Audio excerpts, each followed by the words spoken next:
Hey everyone, it's Denise Brown. Welcome to our second annual Beginning Again retreat. Grateful for all of you who are joining us live. We want this to be an interactive event for you, so feel free to share in the chat. And as we go into the panel discussions, you are welcome to unmute and share any insights or questions or experiences that would be helpful. So our presenters are going to present for 25 minutes, and then we're going to move into panel discussions, and those will last about 50 minutes. We're going to take regular breaks, but please do what you need to take care of yourself today during our retreat. We are grateful for this opportunity to be with you, and we are grateful that you are here with us.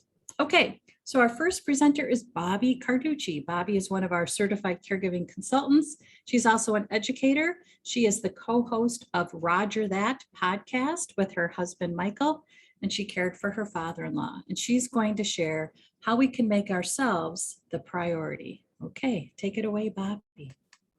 Okay, thank you everybody for being here today. I appreciate everything that you do. I always learn when I hear from you. And I guess we'll get started. I'm going to share my screen here.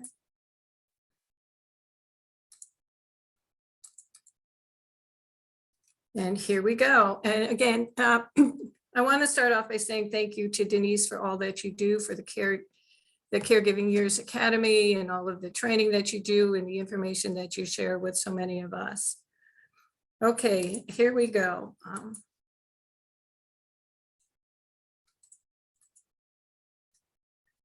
Before you begin anew, take care of you.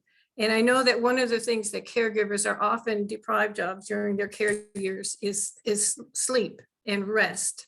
So I love this image of this innocent sleeping baby here.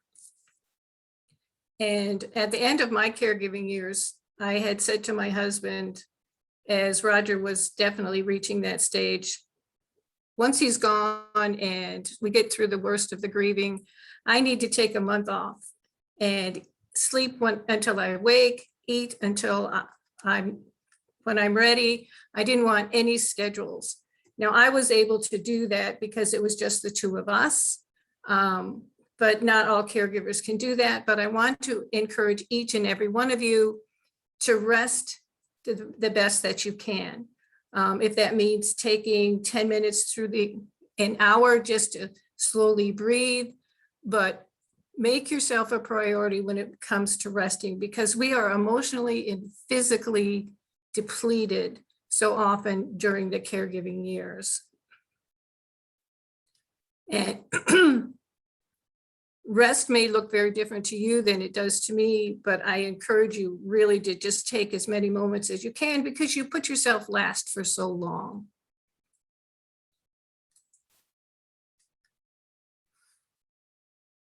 And resolve to take your time. The grieving process, nobody can tell you how long it should last or how short it should be or what you should be doing in that process. And when people come to you, as they might, and sometimes did in my caregiving years, and say, okay, you're not doing this now, I need you to do this. I want you to come to this function. It's up to you to decide when you're ready to do that. And it's okay to say no. We have been for so long, responding to the needs of other people. And for many of us, it's difficult to say no. But this is your time. And again, it's part of that whole rest process to let your body, your emotions, your total being decide what works for you at what timeline. And don't do anything that you feel is going to take you out of that process of regaining who you are.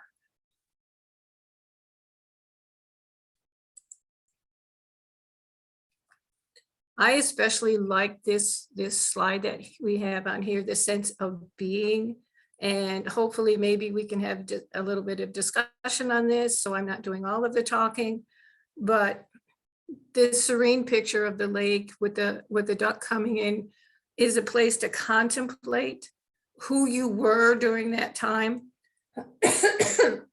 Caregiver, daughter, spouse, washerwoman, bather, nurse, whatever, and consider all of the things that you did during that time period and relate that to who you've become, because there's no way that we can spend years as a caregiver giving everything to our caree and our families and our children and not being changed by it. So consider who you've become, the strengths that you've gathered, the knowledge that you've gathered during this time period, and celebrate that.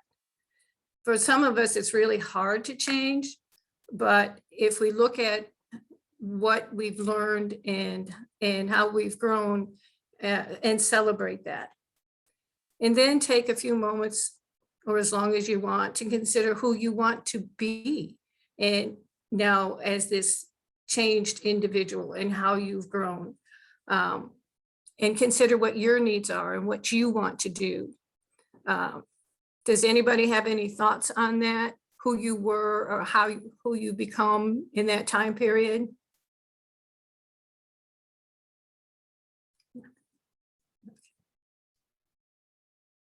And I'll happily share insights that others share in the chat room with you, Bobbi. Okay.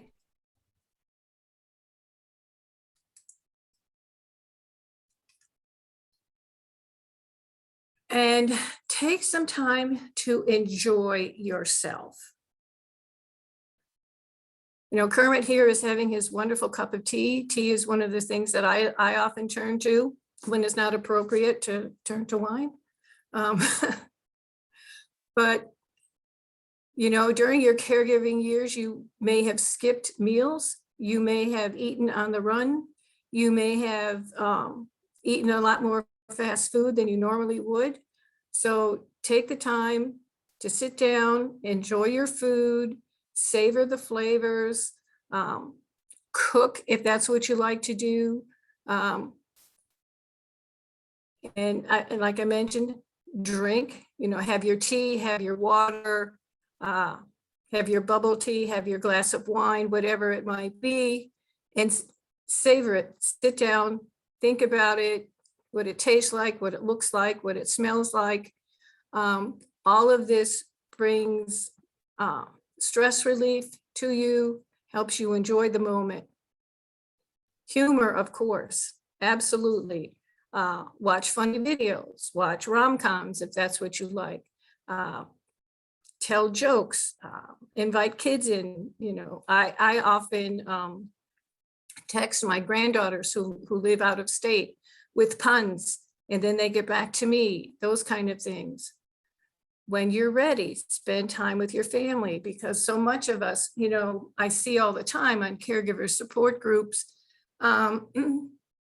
people are kind of resentful, as I often was, that families out there having gatherings, having fun, and I can't participate. Well, now I can. But when you're ready, and if the group is too big, don't go. If it's too small, don't go. If there's somebody that you don't like and don't want to interact with, don't go. But if it's something that you're really going to enjoy, please do that. Reading is something that I always enjoyed. I start every day reading. I end every day reading. Many times throughout my life, even before my caregiving years, when things were difficult, I used reading to escape, to go into another world, to enjoy what other people were doing, or to get some satisfaction out of seeing somebody was having a rougher time than I was, but just to go into another world. And the last thing on the list, but which I think is really important, is to do nothing. Enjoy doing nothing. Sit, listen to the birds, listen to your own mind, exploring the world around you in a way that you hadn't had time for before. But the real clue to this slide and this information right now is to enjoy the world in a way that you haven't been able to while you're busy caring for other people.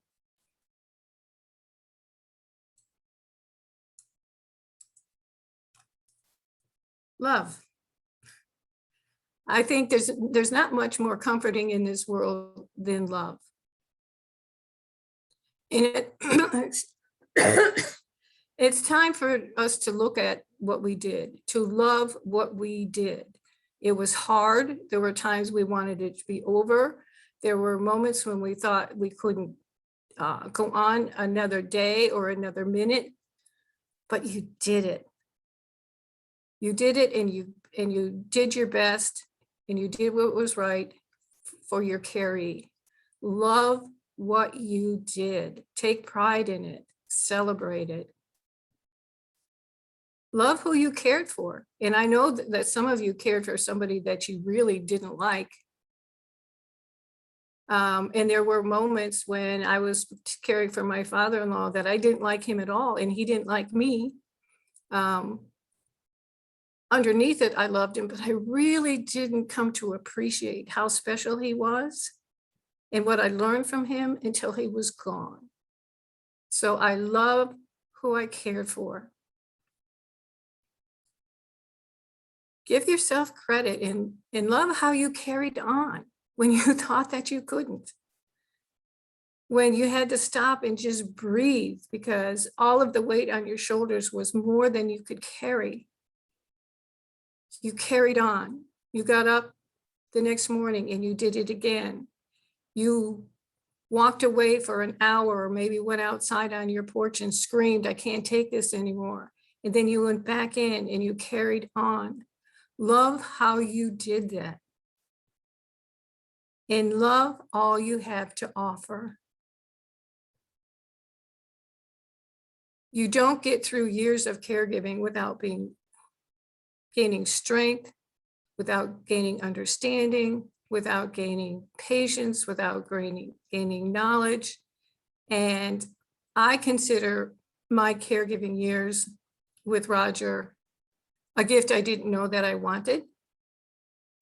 I had no idea how it was going to change my life. Like many caregivers, I walked into it not knowing what I was getting into. And it changed the direction of so much that I do. I've always been a writer, have been since childhood. I thought I was going to write the great American novel. I ended up writing Confessions of an Imperfect Caregiver. I ended up exploring my options to support caregivers. I ended up meeting Denise Brown and becoming a caregiver consultant and educator. And because of the caregiving years, I have so much to offer. So love what you have to offer, love the skills and the emotional understanding that you gained through your caregiving years.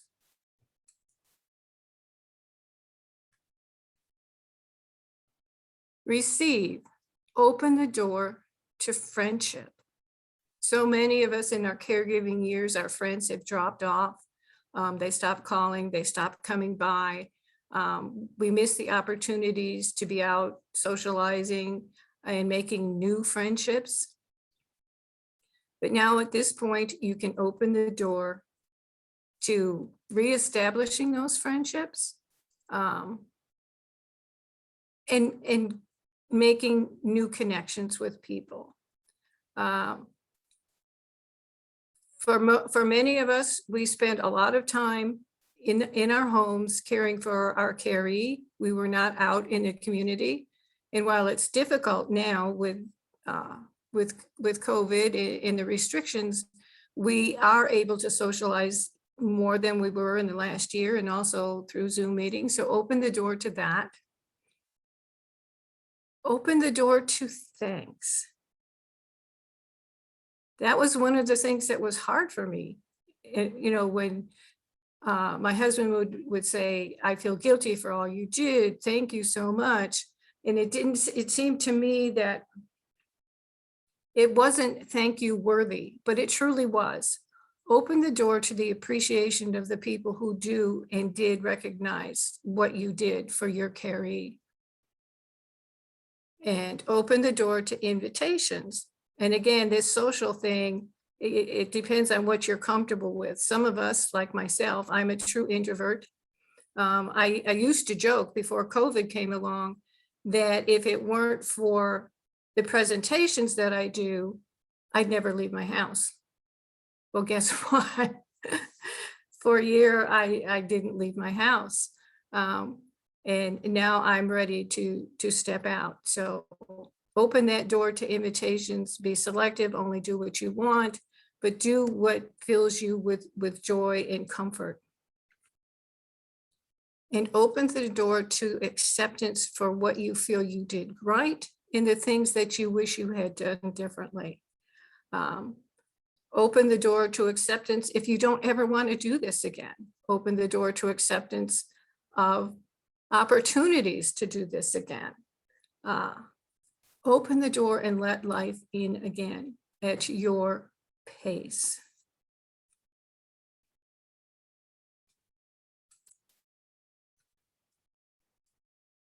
Believe. Believe you did your best because I know that you did. Believe that you did enough because I know that you did. Believe you did it right, even if in the moment it didn't seem like it. Believe that your experience matters because it certainly does, because you have so much knowledge now to share with other people. And believe you have much to offer.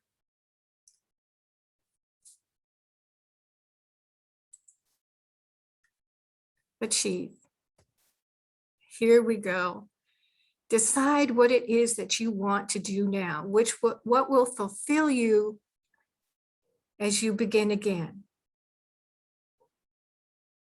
And then make a plan. It could be a simple list of things that you want to do, and then break that down into the steps that you want to take in order to get there. And then take that first step. It's scary, but the door's open. And take that first step. And it might be finding Denise, taking a workshop, attending a conference, starting a book, going to the gym, whatever it might be. And then soar. Let it happen. Enjoy the moment, step out into the world again, and understand that this time it's for you.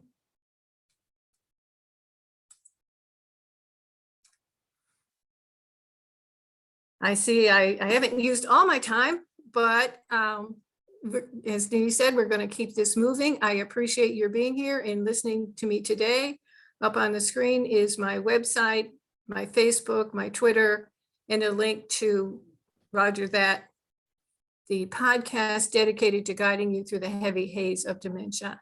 Thank you so much for listening today. And if you have any questions, I'm sure that Denise will pass them on to me. And let's go forward. Actually, I have a question for you, Bobbi. I wonder if you could tell us the words that you used to prompt us to reflect. Love. I'm not sure I understand the question. Yeah, so in each of your slides, you had a word and then that was the priority wheel. Okay, yeah, so tell us those words. Okay, so love. Oh, okay. Let's see. Well, the one with the sleeping baby I took for the caregiving slot on the wheel. Resolve. Rest, resolve, being. Enjoying. Love. Receive. Let's see. Believe. Yes. Achieve. And so that was from the priority wheel? Yes, ma'am. Okay, so when I share the link to the archive and the slides on Monday, I'll include the priority wheel as well. So the consultants have tools, which we call wheels, and each of the wheels is a circle, and there's like categories, 8 words within the circle. And it just helps us start a conversation, and it helps us start the reflecting process. So I love that, Bobbi. I love that. I love the wheels. When I'm consulting with someone, I frequently, in our conversation, we go through it, and then I send them a picture of it so it can help them. And very often I give it to them ahead of our next session so they can decide how they can apply that information to their caregiving. So those are great tools. I encourage everybody to use those. Okay, so let's move into our panel discussion. How does everybody feel about that? I think we're good. Let's see. So we're going to have a panel discussion around grieving, a timeline. And our presenters are going to join me to share their perspectives, but we'd love to hear yours as well. So let me do a quick introduction of our other two panelists who are going to join the conversation. So Jennifer Ritchie is also one of our certified caregiving consultants and educators. Jennifer cared for her grandfather, her father, and her mother died this past December. Welcome. Thanks for being here, Jennifer. Thank you. Glad to be here. Kathy Murray is also a certified caregiving consultant and educator and facilitator. And she co-hosts a twice-a-month grieving support group that you are all welcome to join. It's on the second and third Fridays at 1 p.m. Eastern Time. And Kathy cared for a dear family friend and her mom. And she's going to walk us through some movements later today. So welcome. Thanks for being here, Kathy. Thank you, Denise. Okay, so let's talk about grieving over a timeline. So my first question for you is a big if. So I know it's a big if, but if grieving has a beginning, middle, and end, where do you think that you are on the timeline?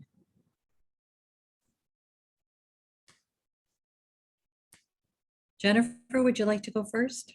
I'm kind of making you go first by asking you. Sure. Yeah. Well, I have had 3 different experiences. And so I think I'm in a different place with all of them, which is interesting. My grandfather, when he died, he was 97 and lived such a full life. And I feel very complete in that grief process. My dad died in 2015, and I don't really feel like there's an end to grief, but if there was, I kind of feel like I'm at the end with that too. When I think about my dad, it makes me smile, and I think about all that he has missed in my life, the crazy last 5 years I've had, and that just makes me smile, and I wonder, what he would think. As far as my mom, because it was only about 6 months ago, I'm definitely at the beginning there. And I'm kind of in a place of inaction with that. I'm in that, I'm just being. And so I would say the beginning with my mom. And it's interesting to be in different places with different people. So yeah. That's very interesting. So I'm going to hold that thought because I've got follow-up questions for you, but I'll keep on this same question. So Kathy, where do you feel you are? Well, with my mom, well, first of all, I want to say I agree with Jennifer that there's really no end. I think, it's really a lifelong process.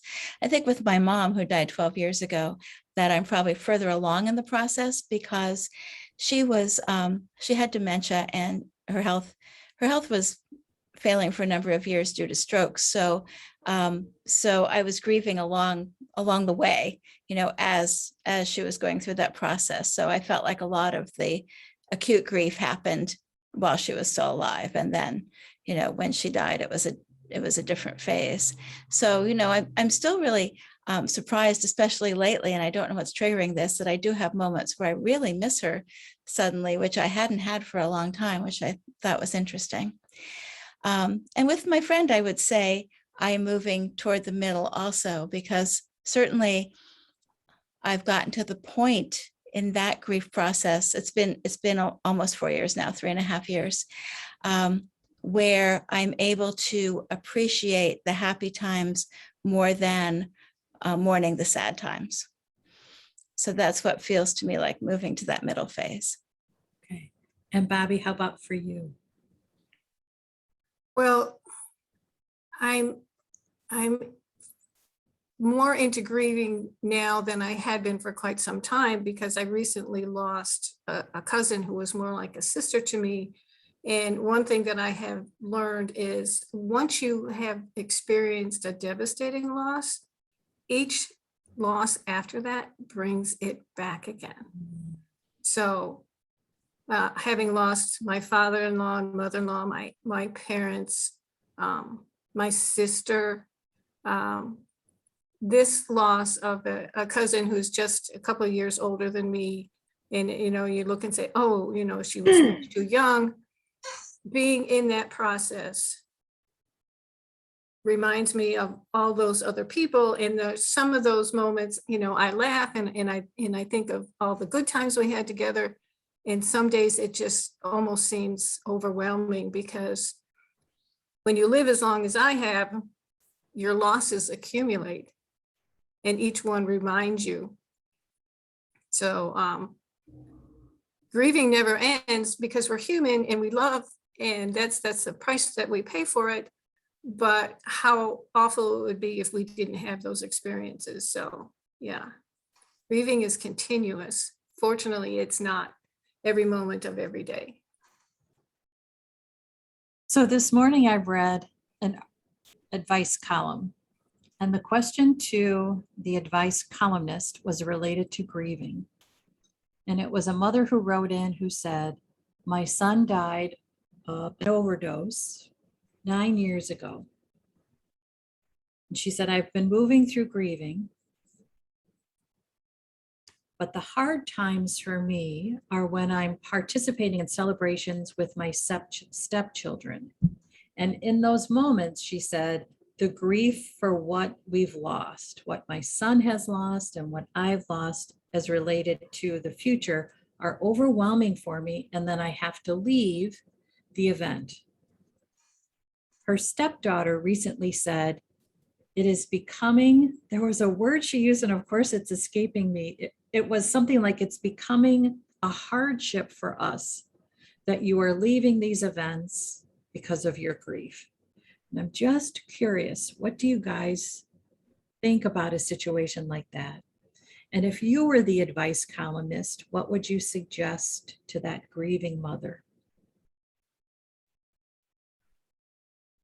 And I'll throw it out to our attendees as well. If you have insights, please share them in the chat room. And if it's helpful, I'll tell you what the advice columnist said, if you want to hear the advice that she said. Well, I think it's unfair to put the burden on the person that's grieving for making other people feel good. Okay, that's exactly it, right. And we've been talking a little bit about that in the chat room. Angel has been talking about people sharing insensitive comments, and in many ways it feels like the grieving person has to make everybody else comfortable because others are uncomfortable with the common and normal experience of grieving. Yeah. I think we live in a culture where people expect grievers to get over it.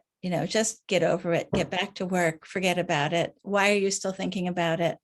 All those kinds of things. And that's just not how it works. And it's interesting too, Kathy, because you just shared that you are having experiences with grieving your mother that are unexpected right now. Right. And if someone said to you, well, Kathy, you're going to have to leave our event because you missing your mother is making me just really not enjoy this celebration. I mean, how insensitive is that? That's very insensitive, but I would leave that event, I'll tell you. Yes, right. I guess. Yeah. Yeah. So Regina is sharing in the chat room that it sounds like the old get over it, right? Which is what we're talking about. And I think it's interesting that we don't allow grief to have its place. Jennifer, what would you add to the conversation? I even have to catch myself sometimes. I had a friend, a really close friend, who lost her sister to an overdose, really young. And it's been a year, and everything she posts on like Instagram and Facebook is about her sister and about the grief. And I've even had to catch myself, like, I wish I knew what was going on in her life outside of that, and then realize, oh, this is everything that's going on in her life. This is Yes. consuming her right now, and to be sensitive to that. So I think it's so ingrained in us that, as time goes on, there are expectations that we move on. And I also think that one of the things I found uncomfortable, especially when my sister died and it was sudden and it was violent, when I wanted to talk about her and then I would tear up, people would immediately change the subject, and I wasn't ready to let her go. I wanted to talk about my sister. Yeah, and you wanted to express what that loss of your sister meant to you, which is why the tears started. Right. And also, she was 2 years older than me and I was her bratty little sister until, we almost caught up with each other. And, there was a lot of things I wanted to share about my sister. In our grief support group, Kathy and I do our best to allow that space for the attendees to share about the family member for whom they're grieving, because we understand that people are uncomfortable around those conversations where we remember someone who has died. And yet those are the conversations that bring comfort to us. So the advice columnist said, basically, it was kind of an either or, I can stay and be in grief, or I just won't go to the event. I thought that was kind of interesting. And I wonder if there's something else other than I'm just not going to go if it makes you that uncomfortable. So something that I suggest is that we think about having an exit strategy when a situation becomes uncomfortable for us, or we start to really feel uncomfortable with our own emotions. Sometimes we're uncomfortable as well, that we have an exit strategy that includes just going to the bathroom for a few minutes. And I wonder if something like that would help that particular mother, if she just said, this has hit me right now. I'm just going to step into the bathroom for a few minutes and then I'm going to come out, rather than completely leaving. And I wonder if there was a way for her husband to have some kind of loving touch for her when she's in the grief, if her husband could just touch her. We talk about holding hands as a way to manage pain, physical pain, but I also think it can manage emotional pain. And what if her husband just held her hand? And that was the loving gesture that allowed her to stay present to the celebration. What do you guys think about something like that? I think it's great. I also wonder if she couldn't have a conversation with, it was her daughter who wanted her to leave. Is that correct? Or someone who wanted her to leave? Her stepdaughter. Stepdaughter. If she couldn't have a conversation with her and say to her, well, when I'm sad, why don't you hold my hand? Right. Teach her what she needs. And I suppose, you know what, I didn't want to interrupt anybody. I suppose the judgment is your crying and grieving ruins our good time. That to me seems the bottom line. But how is joy possible without an experience of pain? And how is pain not healable if we don't have an experience of joy? And I also wonder too, if there isn't something that the stepmother could do before these celebrations. These are a trigger for her. So if you know that there is an experience that you're going to go to that oftentimes has been a trigger, what can you do to take care of yourself during that experience? So I'm wondering what you guys think about that.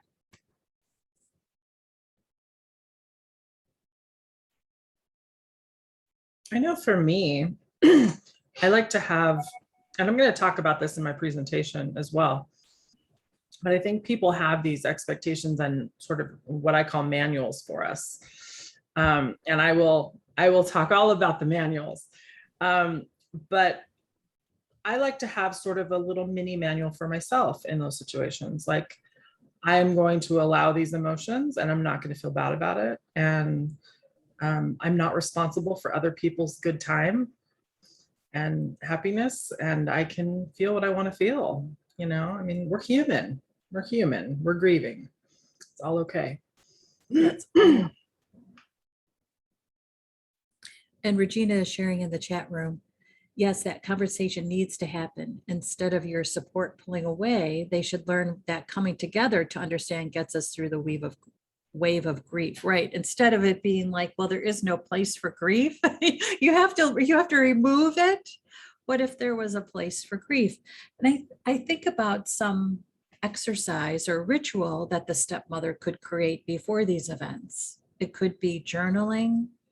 It could be visualization, and it could be that she walks herself through. When I start to cry, I'll ask for my husband to hold my hand, and I will stay present in the celebration.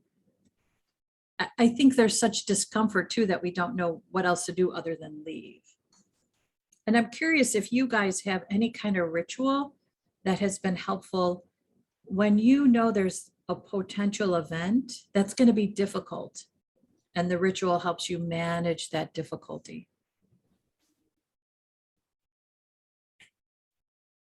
I don't have a ritual, but I have a strategy. When before my mom died, we moved her into our home, and we are renting her home, my childhood home, out to other family members, but it is still weird to go there. And so recently there was a big birthday party there, and I walked in and it was like, who are all these people in my house, you know, in the house I grew up in? And it was very triggering, and I knew it might be. And so I took a separate car because I knew that if I needed to go, and it was very possible that I just needed to go, not because I was upset, but because I wasn't ready to be in that setting with all of these strangers, you know, who didn't know that this was my house that I lived in all my life. So I just sort of knew in advance, okay, I'm going to have the exit strategy. So it's not really a ritual, but it is something like I allow myself that exit if I need it. And it's something I decide. It's not something that anyone is telling me to do. Right. Angel, Go ahead. I do that too, Jennifer, actually at all family events. I park and my husband knows too. He's like, where do you want me to park? I'm like, somewhere we're not going to get boxed in so that if we need to leave, we can just leave. So yeah, I do that as well. And if I know something's going to be really hard, I also try to plan something that's kind of fun and for me afterwards, whether it's later that day or the next day, so that I also have something to look forward to on the other side of something that's going to be challenging. Okay, so what would be an example of something that you know you're going to enjoy afterward? A lot of times it has to do with like having dinner with a friend or going to a movie with a friend, or I know that I'm going to do something with, I'm in Al-Anon, so my stepsisters that I work the steps with. It usually has to do with like something that I'm not alone, that I can be outside of my head, because if I'm stuck in that's a dangerous place to get stuck sometimes when you're not in a super healthy emotional place, or something's put you in a bad place. So yeah. What a great insight about our thoughts, right? They could be so powerful, and yet they also can trip us up in such a way that you think, oh my gosh, why did I talk myself into believing that? It's not true, but in that moment, it feels true. So I love that you are really surrounding yourself with love and support. Thanks. Yeah. So this conversation about tears is interesting to me. And so Angel is sharing in the chat room that that the mom should be allowed to cry. And I think that's so true. And I think the judgment that the stepdaughter is making is that the tears are ruining our time together, or the tears are turning the attention away from me to you, rather than it being about me, it's now about you and people comforting you. I'm curious how you guys feel about judgments around tears.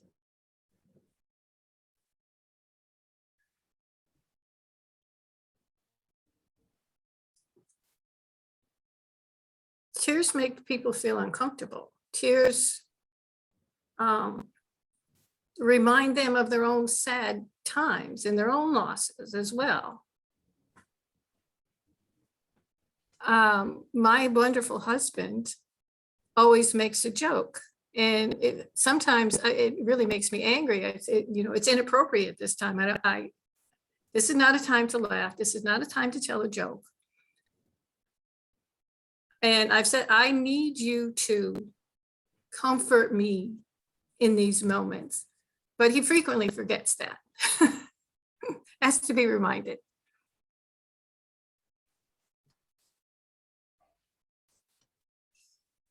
Well, there we go. I think oh, you know what? I'm a little unstable right now. Okay. Oh, that's me all most of the time. Yes.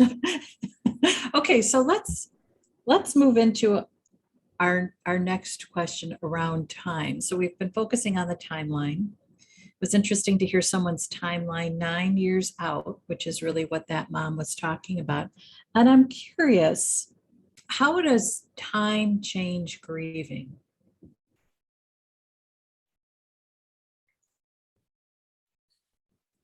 Well, I read a sentence once that really struck me, and this person was saying this is, grief never ends. It just comes to us less frequently. Because a loss is permanent. It's never going to go away. Yeah. And we can't sustain that intense agony throughout our lives. So our brains and our being doesn't allow that intense pain to continue over at that degree over a long period of time. But it doesn't go away. It comes back. Yeah. That phrase, intense agony, I think is so apt. It really speaks to what that loss is like. Intense agony. Yeah. No wonder you cry, right? It's intense agony. Yeah. I know somebody that referred to grief as the silent passenger that you always have. Once you have grief, it never really leaves you.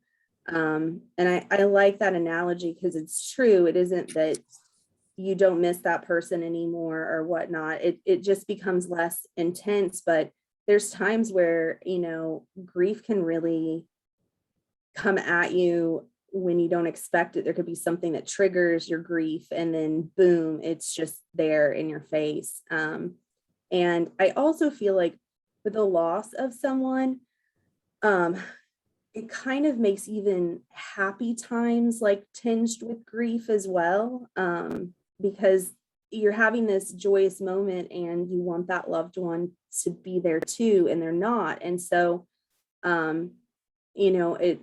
I think there's a lot of times where there's, I don't know, this mixture of grief and happiness and disappointment that person isn't there to experience it with you. That's like really complicated mixture of it. But I do feel like grief is a silent passenger that you always have with you, because you never unlose somebody. And in fact, like as life goes on, you lose more and more people. And so it can look different at different times in your life too. I used to think, I remember when I was very young, and my mother would be watching a movie and crying at the sad moments. And I thought, I didn't understand that.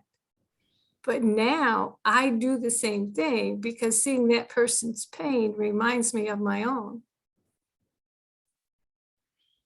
And sometimes the media, movies and songs and things like that can be just what you need to provoke that and bring that, it might be upsetting that it provokes it, but it's nice that it gives you that outlet to do that as well.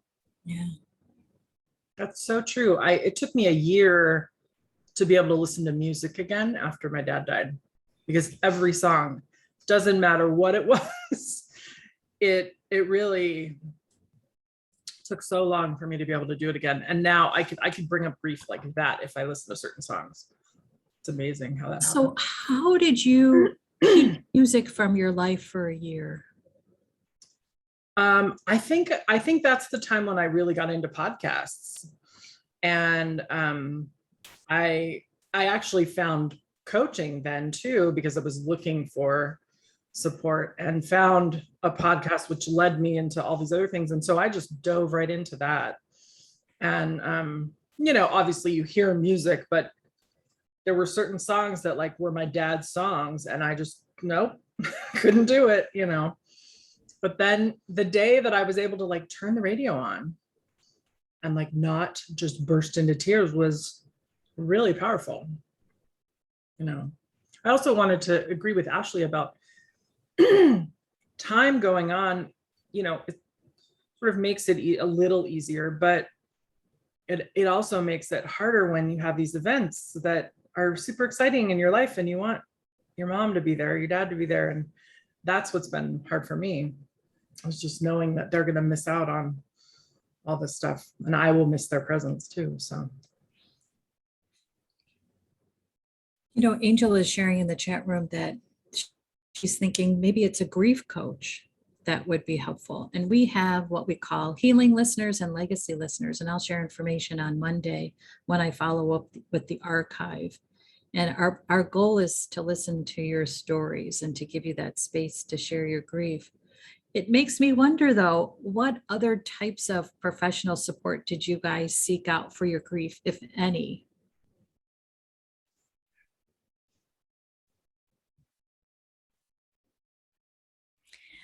I think for me, just going through the process of becoming a caregiving consultant and starting to go to the grief groups that were available then through your website were really helpful to me.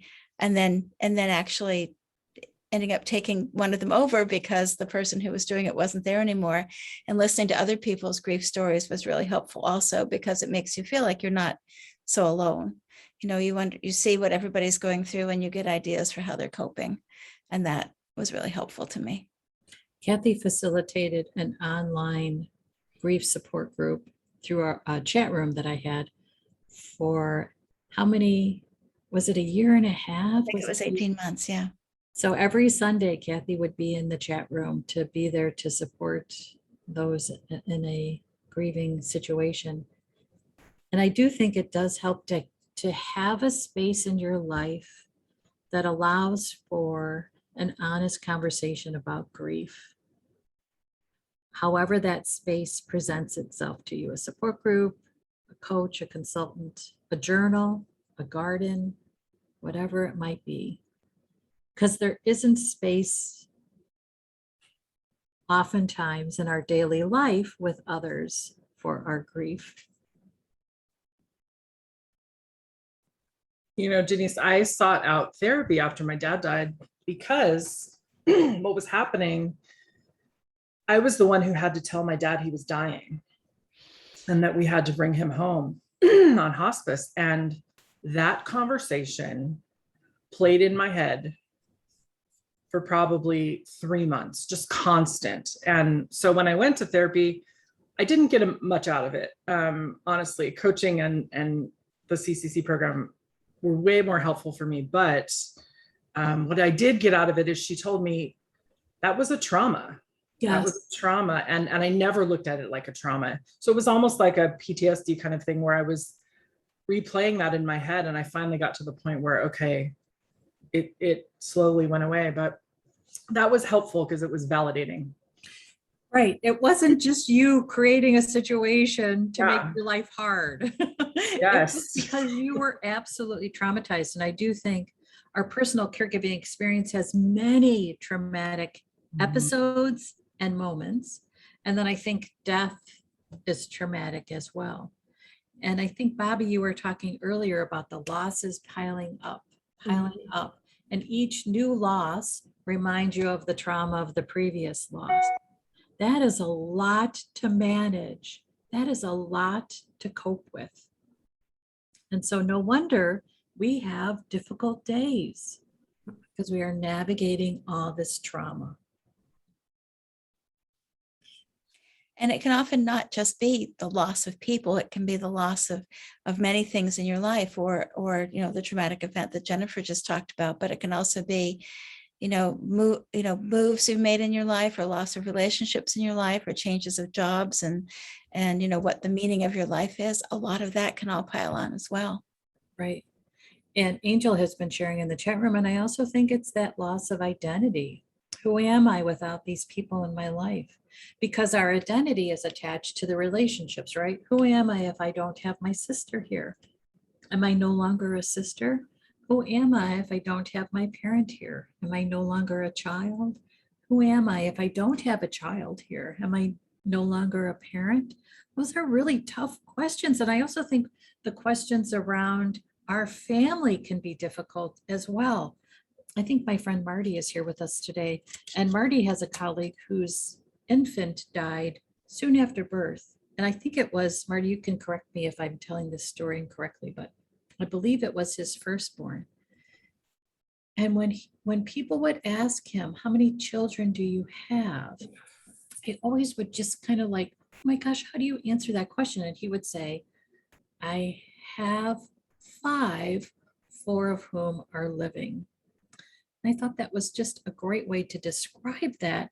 However, I think that takes time to figure out, how do you answer the questions about what your family looks like and who's in your family.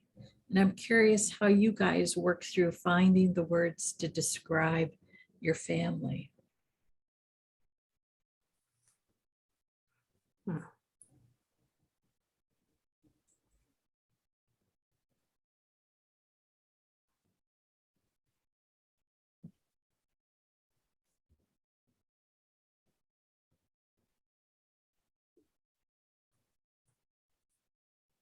I'm wondering if we're still in the process of finding the words. Yeah.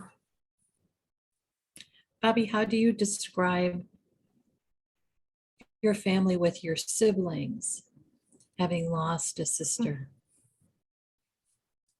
She's she's been gone a long time, but she's always with us at the family functions. Somebody will always say, do you remember the time Kitty? Or I got so upset with Kitty the day or I share all the times that they didn't want to include me, but I snuck in anyway. And so there were 6, 3 girls and 3 boys in my family. So although we lost our anchor, the oldest one, she's still with us. But I have to say, I felt some anger when we lost her, because she was the older sister. She was my buffer. I didn't have to be the oldest. That was like, no, I'm not the oldest. Kitty's the oldest. And while when I was 16 and she was 18, I was jealous of that. But when I was 38 and she was turning 40, I thought, ha, you're 40 and I'm not. So, there were so many things in the relationship that changed. Yeah, I even ended up writing a story that ended up being published about changing currents, where our position in the family impacts our image of ourselves. So not only was I grieving, I was also a little mad at her for putting me in this position. Yeah, okay, so that's interesting. We're going to talk about changing relationships in our panel discussion later. And so let's talk about anger over the person who died, because we have a relationship with the person who has died. So remind me to ask about that. Okay. Okay. So I want to ask you about you know what, before I move on to the next question, just wondered if anybody else would like to share anything about finding the words to describe what the family looks like now after a death. I don't have anything to add on that, but I wanted to piggyback on what Bobbi said. I have this recurring dream. It's usually when I'm napping in the afternoon. I have this recurring dream that that my father's taking care of everything around the house while I'm sleeping, like, mowing the lawn or whatever. And my mother is preparing dinner and I'm just like sleeping and getting ready to wake up and just, enjoy all that. And it makes me angry every time when I wake up and realize that I'm the mother and that I have to get up and make dinner.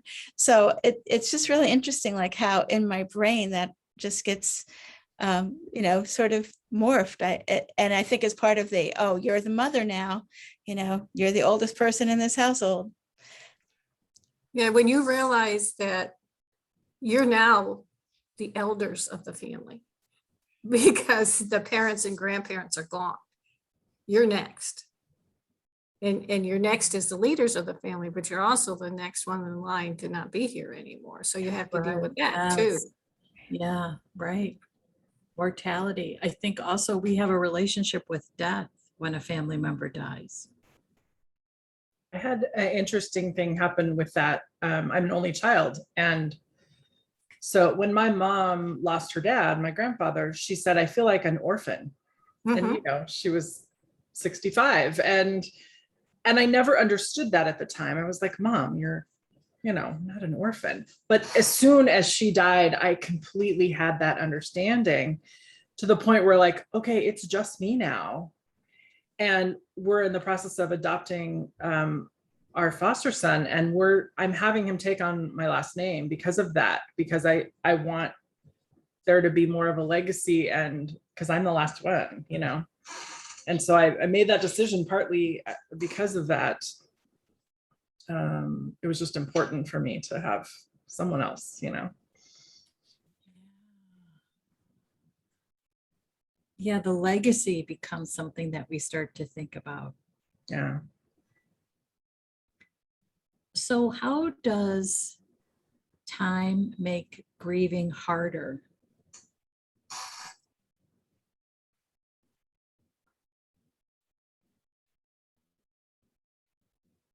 I think with with time, everyone around you moves on and you feel kind of stuck there.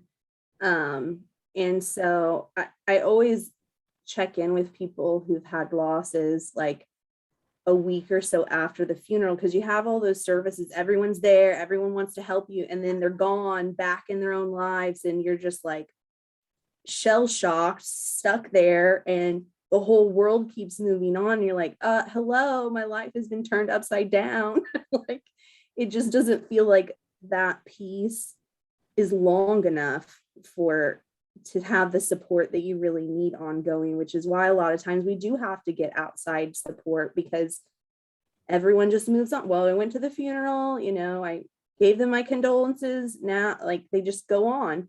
And so I think that's hard because there's a lot of times where it just feels like that support goes away really quickly and you're just left with the emotional aftermath of it all, Yeah, time is different for you. Time has changed.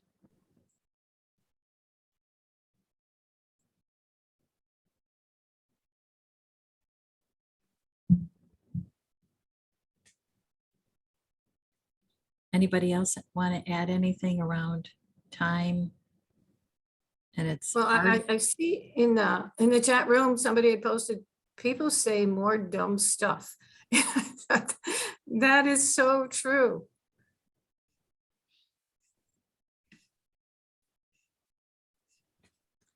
How do you guys respond to the dumb stuff?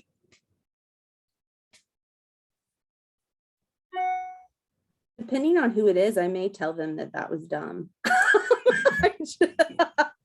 I grew up in a family where we just didn't speak our minds, like emotion. There was all these unspoken rules, and I hate that. I like to be open and honest. So Especially if it's somebody close to me. I'm like, yeah, that was not helpful. I know that you meant it in the best way possible, but and sometimes I can do it in the moment. Sometimes I have to come back to it.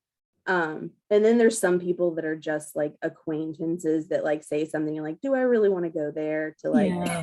Yes, right. Yeah, right. You kind of have to pick your battles in some regard, but I do like that really simple statement of, that was kind of dumb.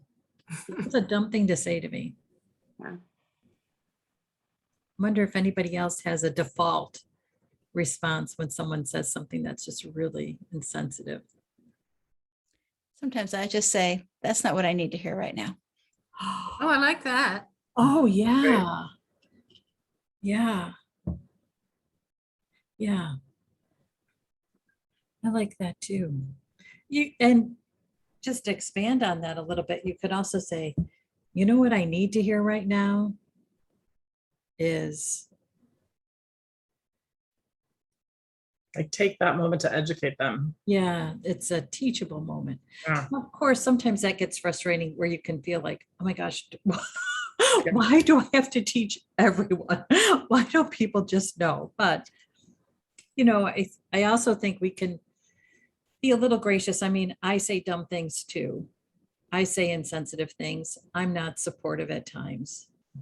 And it does help me if people say to me, you know what I really need you to do right now? I'm like, oh my God, of course, I can do that. I can do that.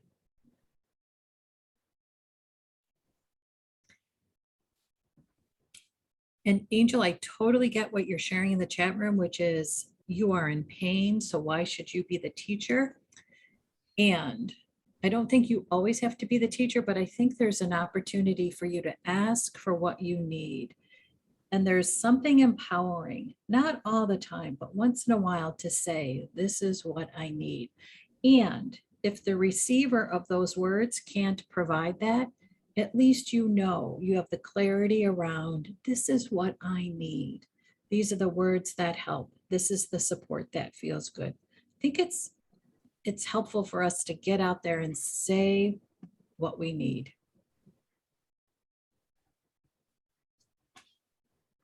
We try to do that as an opportunity in our grief support groups.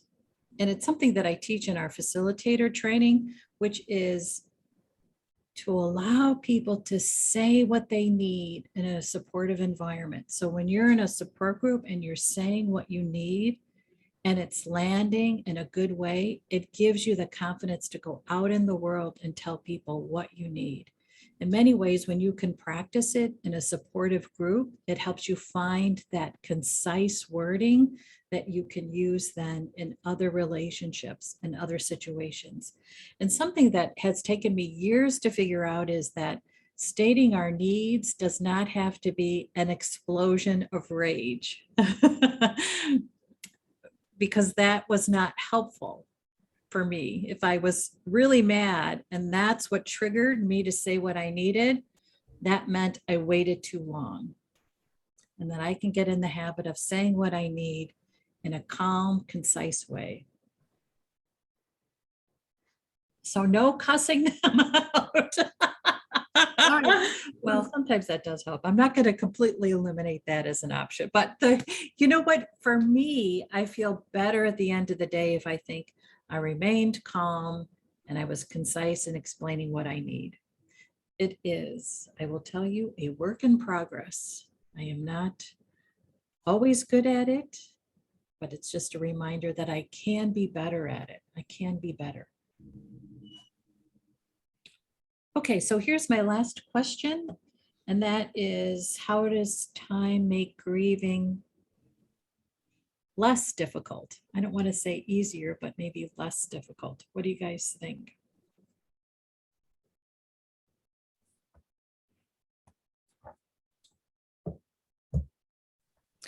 Well, I'm finding that with time, like things are changing for me in some ways. Like my friend and I had a musical connection, and there were places where we went for music that I couldn't go for a long time. I was terrified to go there because I just thought it would be overwhelming. And, when you talked about the songs, Jennifer, there are some songs, some days I can handle and some days I can't, and, but recently I don't know what changed, but I decided to go to one of those places for music. Yes, a concert, believe it or not, in this time. And I was prepared to feel, really upset about it. And when I walked in the room, I actually felt his presence. I actually felt like there was a piece of him there at that concert, which was very comforting, rather than being, very devastating. And I was really amazed and surprised to feel that way, because then, I realized that maybe in all the experiences that I've been kind of avoiding because of my grief, maybe at this point, 3.5 years out, granted passage of time and a lot of work has been done, but, maybe at this point that I can go to those places and still feel like it's okay to be there. I think for me, with more time, I have more acceptance about what's going on. Because, in the beginning, like, there's times where you're like, oh, I should call, and you're like, oh, like that person, I can't call that person. Like, you get those moments where you had forgotten that they weren't there. And so I feel like as time goes on, there's less of that like shocking, like, I want to call this person and realizing you can't call this person now. And so, yeah, it's the acceptance piece of it that I think makes it easier for at least me going forward.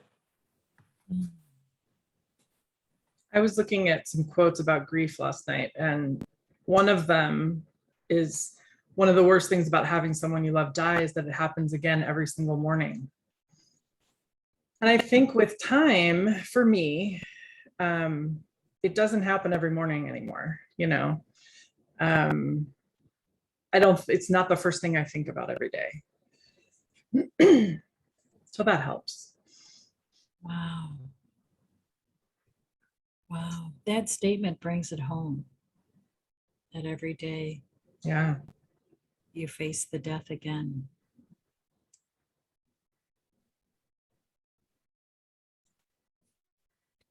Last thoughts about time before we close?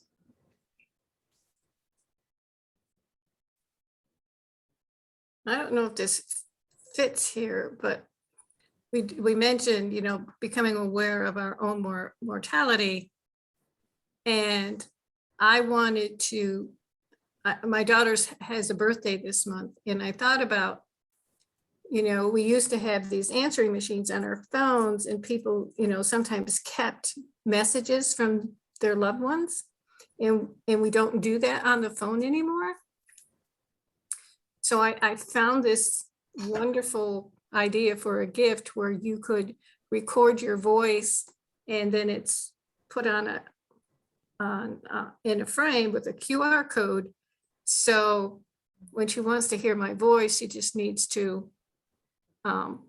activate that QR code, and what she will hear is, "Good morning, Angel Face. I love you. Have a great day." Whenever she wants to hear that. And I'm sure, and she doesn't even want to think about my not being here, there will come a time when I wish I could hear my mother's voice, and it'll be there. So I'm thinking of her future grief. Yeah. Yeah, that's beautiful. That's beautiful. And I nicknamed her Angel Face when she was a baby, and I made the mistake of calling her daughter that, and it was like, no, that's me. That's my name, not hers. So I call my granddaughter Angel Eyes because I can't call her Angel Face. It's beautiful. Okay, we're going to take a 10-minute break. So I'll see everybody back in 10 minutes, and we're going to talk about your recovery plan.